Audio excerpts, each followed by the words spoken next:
What's going on, guys? Billy here, and today I'm going to be showing you how to use SmartCapture on your DJI Mavic Air. Now, this works very similar to gesture control on the Spark, but it's a lot more powerful, and in my opinion, works a lot better. Now, on the Spark, gesture control was done through a combination of camera software to recognize objects, and also a dedicated sensor behind this front panel to detect depth. This is how it would know to follow your hand during palm control. As far as the Mavic Air is concerned, SmartCapture is done entirely through camera software and doesn't have a sensor like the Spark does. Now, before we get started, I want to quickly give you 3 tips to make SmartCapture work a little bit better when you try to use it. These are going to be the same tips I gave you guys in my gesture control video for the Spark. So, first of all, make sure there is an ample amount of light so that the camera can detect you, or the camera's software can detect you, and it can track you as you're moving around. Second of all, be sure there is an open area for you to use gesture control, as you aren't going to have the same precise movements from the sticks, and when you go moving it around with your palm, it could accidentally run into an object.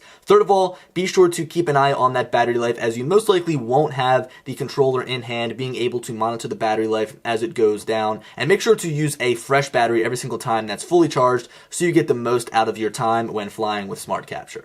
Okay, so to get started with SmartCapture within the DJI Go application, we'll need to click on the Intelligent Flight Modes icon on the left side of the screen and then select SmartCapture marked by the hand icon. Once selected, the camera on the Mavic Air will tilt upwards to identify you as the subject. Now, this is where the gestures come into play. The first is launch. What we're going to need to do is simply stick out our hand, trying to face your palm out towards the camera as best as possible. The drone will slowly come to a hover and increase its altitude along with your hand rising. So there we are, launch has been covered and your drone is up in the air. Now we can move the drone from side to side by simply moving our palm from side to side, left and right. It's going to follow your palm as you move it around. If you want the drone to move backwards or forwards, you can simply walk towards the Mavic Air with your hand still raised up, or you can walk away from it. Now, one thing I do want to mention is that as you're walking away from the drone, sometimes it tends to lose you, so don't walk too fast or else it's going to stop and come to a hover. You can also increase the altitude by moving your hand up, and you can also decrease that altitude by moving down, but be sure to not bring it down too close to the ground or it's going to think that you're trying to land the drone. One thing to note is that the front LEDs, also known as the head LEDs, will flash green when you have control of the Mavic Air during SmartCapture mode, and they're going to turn a solid yellow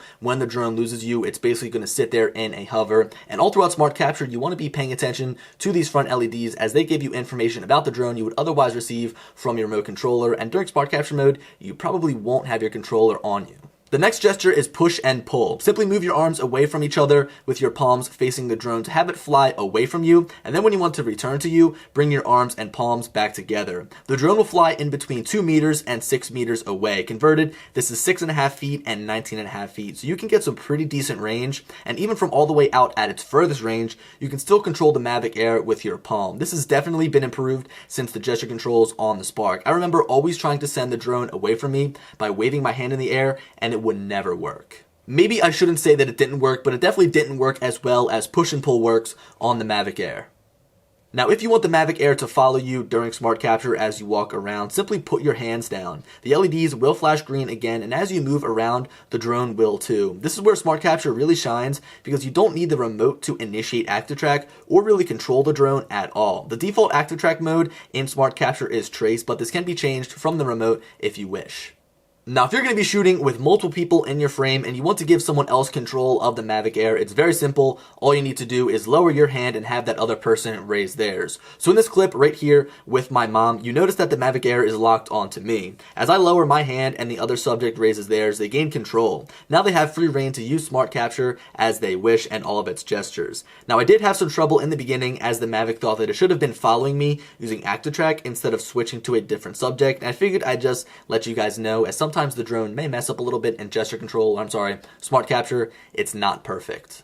Now, this is just a little bit off topic, but I figured I'd throw this in here. Within the Mavic Air, Active Track has now been upgraded so that it can actually identify up to 16 people in one frame. I don't know how many times you'll have 16 people in one frame, but let's say you have 4 of your friends. It's going to identify all 4 of those people. Each of them should have a little green dot over their body, and any of those people can then raise their hand and take control of the Mavic Air and its SmartCapture mode. Now that we're starting to wrap up here, let's go over how we can actually shoot media with our drone, pictures and videos, by using SmartCapture and its gestures rather than clicking buttons on the controller. So first of all, taking pictures and selfies, all you need to do is simply make a V with your hands. You'll know the picture is being taken when the head LEDs begin blinking red. You've got 3 seconds to get ready as the lights begin blinking faster, then they will go out when the photo is being taken.